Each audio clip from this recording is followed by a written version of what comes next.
السلام عليكم ورحمة الله وبركاته. أنا دائما يسمى كون الأوفيشال.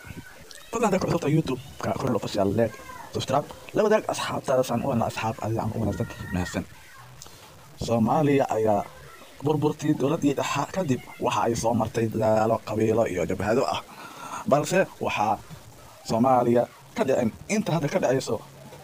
hadda aynu haysana dowlad federaal ah Soomaaliya waxa bilihii u dambeeyay caadi ka noqday oo u banaatay madaxda Muqdisho dilka kufsiga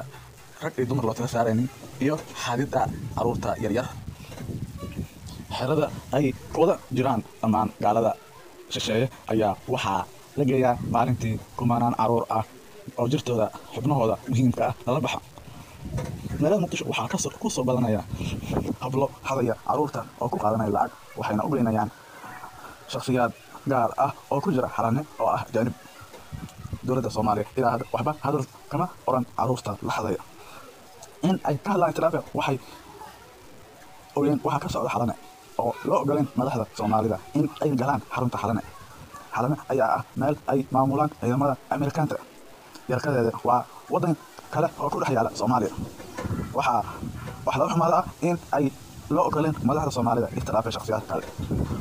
maalin walba waxa ka baxa diyaarada waxaana soo dira diyaarada kale xarane balse dowladda Soomaaliya lama socoto waxa ka socda xarane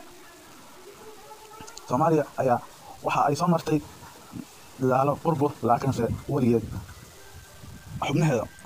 kan ganacsatay malaha maanta oo aan leenahay dowlad ayaa haysanaa oo burburkii waa la baxay waxaa Muqdisho ku soo badanaya faralka uu xun ee ka dhacay magaalada Muqdisho dilka kufsiga dhaca iyo xadida caruurta yaryar oo xubnahooda ganacsanaya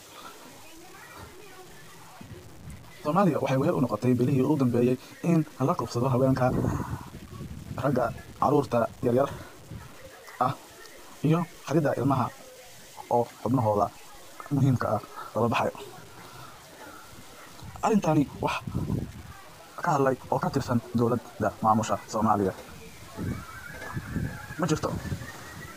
balse wali ilaa iyo intee ayuu sii socdoonaa umadka loo hayo shacabka ee ku hayaan ajaanibta taasi oo su'aal hortaala madaxda maanta iyo kan biri imaad doonaba